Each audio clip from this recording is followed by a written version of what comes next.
Hello students, today we will be discussing root nodule formation. So how it occurs, let's see that.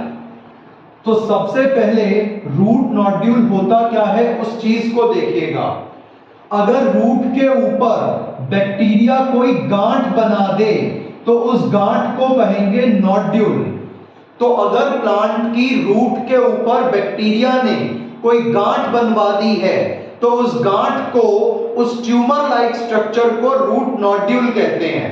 और ये bacteria के, ये जो है बैक्टीरिया के लिए भी और प्लांट के लिए, दोनों के लिए फायदेमंद है, क्योंकि यहां पर नाइट्रोजन फिक्सेशन का काम होगा। तो नाइट्रोजन गैस को अमोनिया में कन्वर्ट करने में हेल्प करेगा ये रूट नोड्यूल। और आखिर ये होता कैसे है, इस बात को हम अब डिटेल में समझेंगे। तो सबसे पहले ये आ गई है हमारे पास प्लांट की रूट, और इस प्लांट की रूट का ये है रूट हेयर, और इस रूट हेयर से यहां से रिलीज होगा chemical like sugar, amino acid, flavonoids, जो क्या करेंगे, जो सॉइल के अंदर मौजूद फ्लैजिलेटेड बैक्टीरिया राइजोबियम को अट्रैक्ट करेंगे। तो राइजोबियम बैक्टीरिया को अट्रैक्ट करने के लिए ये केमिकल रिलीज करेगी प्लांट की रूट।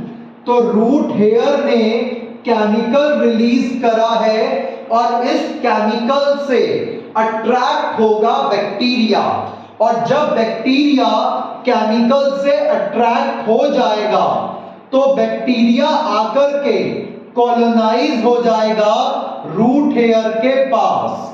तो अब इस रूट हेयर के पास बैक्टीरिया अपनी कॉलोनी बना लेगा, और बैक्टीरिया रूट हेयर से अटैच हो जाएगा by releasing a chemical known as nod factor. तो स्टेप नंबर 1, रूट हेयर ने केमिकल्स रिलीज करे और उन केमिकल्स से बैक्टीरिया अट्रैक्ट होगा, और अट्रैक्ट होकर के रूट हेयर के पास चला जाएगा। फिर वहां पर रूट हेयर के पास बैक्टीरिया कॉलोनाइज होगा, और कॉलोनाइज होकर के एक केमिकल रिलीज करेगा नोड फैक्टर। नोड फैक्टर्स की हेल्प से बैक्टीरिया इस रूट हेयर से अटैच हो जाएगा और इस रूट हेयर को कर्ल कर देगा।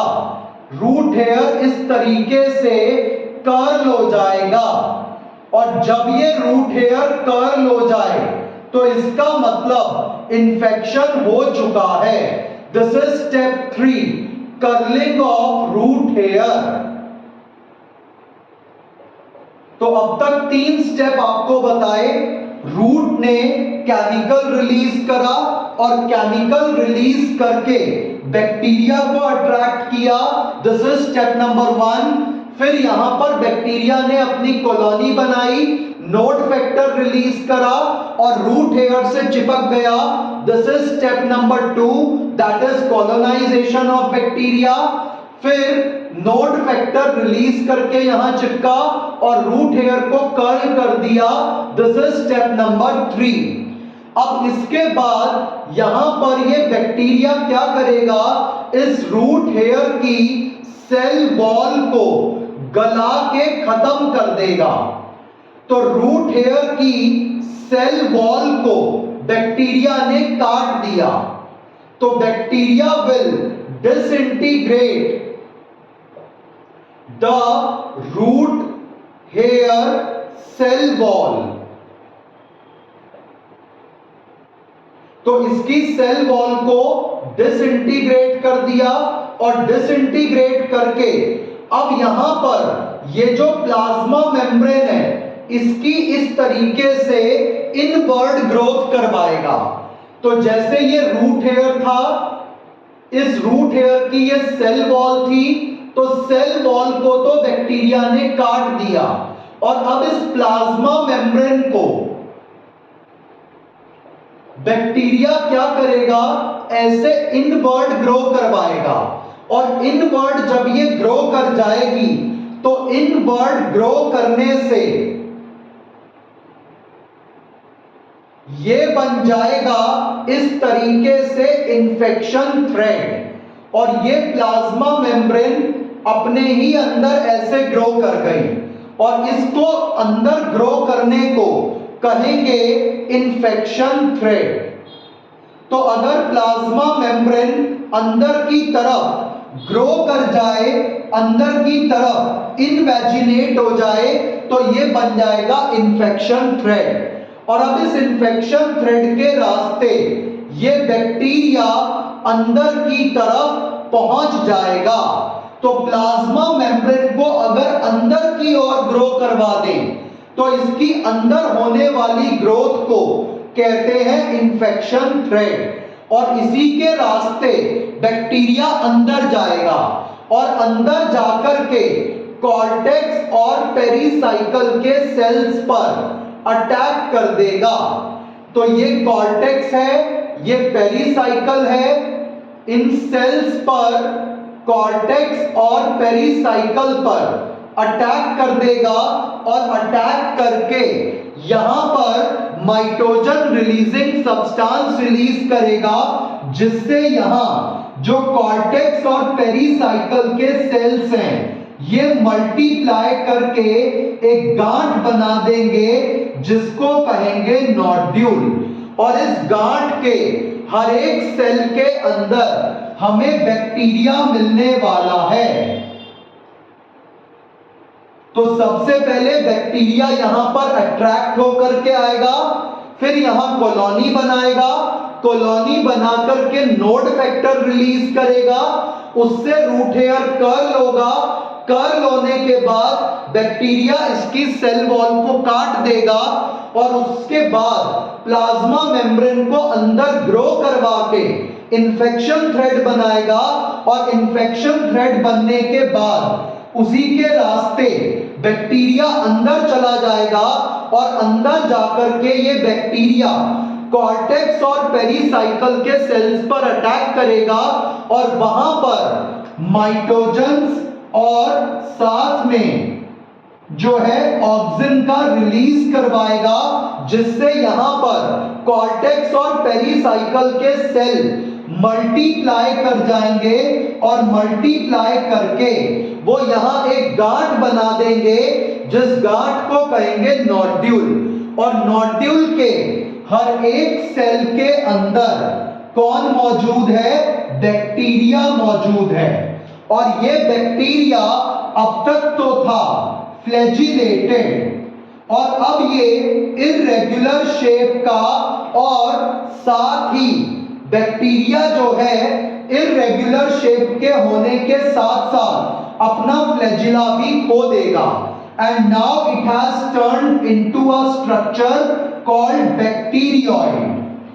तो अब ये बैक्टीरियोइड में कन्वर्ट हो चुका है, और ये बैक्टीरियोइड यहां पर दो एंजाइम बनाएगा। तो जब बैक्टीरिया नोड्यूल के सेल्स में आ जाता है तो उसमें आने के बाद ये बैक्टीरिया यहां पर कन्वर्ट हो जाएगा इनटू द बैक्टीरियोइड, फ्लैजिला खत्म, शेप इर्रेगुलर, और यहां पर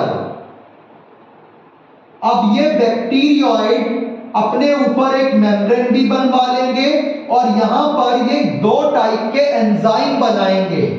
एक एंजाइम है लेग हीमोग्लोबिन, और दूसरा एंजाइम है नाइट्रोजिनेज।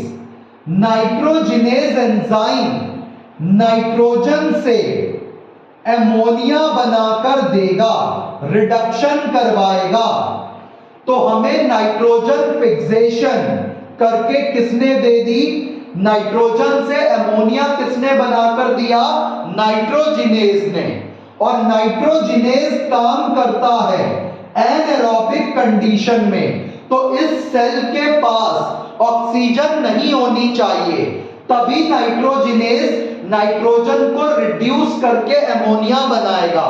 तो ऑक्सीजन को यहां से बाहर करवाएगा लेग हीमोग्लोबिन, और इसीलिए लेग हीमोग्लोबिन को ऑक्सीजन स्कैवेंजर कहा जाता है, क्योंकि ये ऑक्सीजन गैस को बाहर करने का काम करता है। तो लेग हीमोग्लोबिन ऑक्सीजन बाहर करेगा तो ही नाइट्रोजिनेज नाइट्रोजन को फिक्स करके अमोनिया बनाएगा, और ये कहलाएगा आपका नाइट्रोजन फिक्सेशन।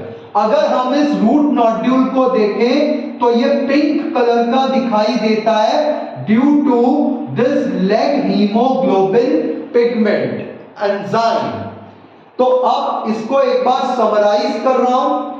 सबसे पहले रूट हेयर ने केमिकल रिलीज करके बैक्टीरिया को अट्रैक्ट किया। जब बैक्टीरिया आ गया तो वहां आके कॉलोनाइज हुआ। कॉलोनाइज होकर के बैक्टीरिया ने नोड फैक्टर रिलीज करा। नोड फैक्टर की हेल्प से रूट हेयर को कर्ल करा और इसकी सेल वॉल को काट दिया। अब सेल वॉल कटने के बाद प्लाज्मा मेम्ब्रेन को अंदर ग्रो करवाया रूट हेयर की, जो कहलाएगी इन्फेक्शन थ्रेड। इन्फेक्शन थ्रेड के रास्ते बैक्टीरिया अंदर गया, कॉर्टेक्स पेरिसाइकल पर अटैक करा। अब वहां पर माइटोजन और ऑक्सिन रिलीज होंगे, जिससे कॉर्टेक्स और पेरिसाइकल मल्टीप्लाई करके गांठ में कन्वर्ट हो जाएगी, जिसे कहेंगे नोड्यूल। नोड्यूल में जितना भी बैक्टीरिया है वो खुद को मॉडिफाई करके बैक्टीरियोइड बनाएगा, और बैक्टीरियोइड दो केमिकल रिलीज करेगा, एक नाइट्रोजिनेज एक leg haemoglobin. Nitrogenase nitrogen fixation करेगा और लेग हीमोग्लोबिन इस सेल से ऑक्सीजन बाहर करेगा, ताकि नाइट्रोजिनेज बिना ऑक्सीजन के यहां पर आराम से काम कर पाए। और उसके बाद नोड्यूल का कलर पिंक क्यों दिखता है? लेग हीमोग्लोबिन की वजह से। अब ये इसका मोस्ट सिंपलेस्ट वर्जन था जो यहां आपको एक्सप्लेन कर दिया है। Hope you have got this content. Thank you.